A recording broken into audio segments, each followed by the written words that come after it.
jam shumë besimtare që gjërat ndodhin për një arsye, edhe gjithçka në këtë botë të kthehet. Ndoshta ti nuk je i kënaqur me veten, sepse ti sapo arrin një gjë, kërkon një gjë tjetër. Ti e rrit vetë nivelin e pritshmërive të tua, kështu që nuk arrin asnjëherë të jesh i lumtur, sepse mbrin diçka, do diçka tjetër dhe rritet ajo pritshmëria ndaj vetes. Kjo ndodhi me mua, ndoshta në një pikë të caktuar. Unë kisha në kokën time një jetë që duhej të ishte ashtu si e kisha menduar unë, nuk shkoi ashtu si e kisha menduar unë, dhe po e vuajta shumë se përse nuk shkoi ashtu si e kisha menduar unë. Dhe ky ka qenë ai momenti kur unë ndjeva sikur nuk jam ajo që dua të jem. I vjen ky ka qenë moment kthesë? Ka qenë moment kthese, po. Ka qenë moment kthese, unë kam dhe këtë tatuazhin këtu. Hajde tregom.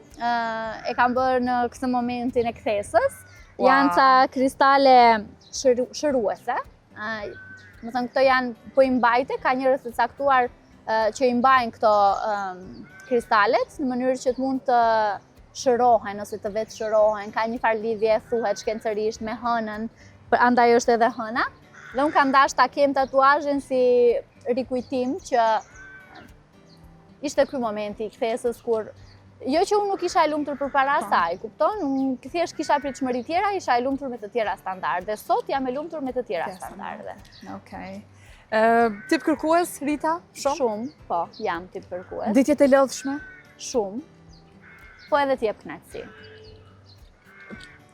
Ke jep ma shumë, apo t'ka marrë më shumë krejt kë rrugtimi, bota, punët e tua? A e mat apo thjesht nuk ka nevojë për peshore? Nuk e mat.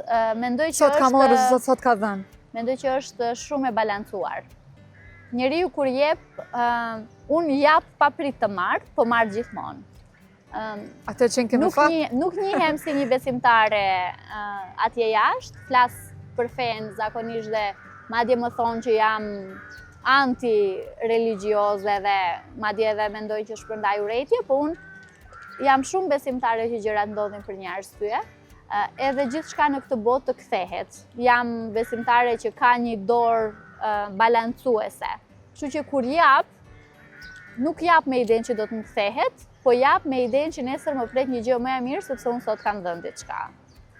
Kështu që ndihem unë me fat, e vlerësoj çdo ditë timen të mirë, vlerësoj çdo gjë që më vjen, nuk ankohem, edhe ashtu duhet. Po, nuk qahem shumë se përse më ndodhi kjo mua, si mundesh të më ndodhe kjo mua, unë provoj, bie, rëzohem, qohem, jetë është kjo, po është da shumë kohë dhe terapi për të mbrirë këtu. E vërtet, eksakt.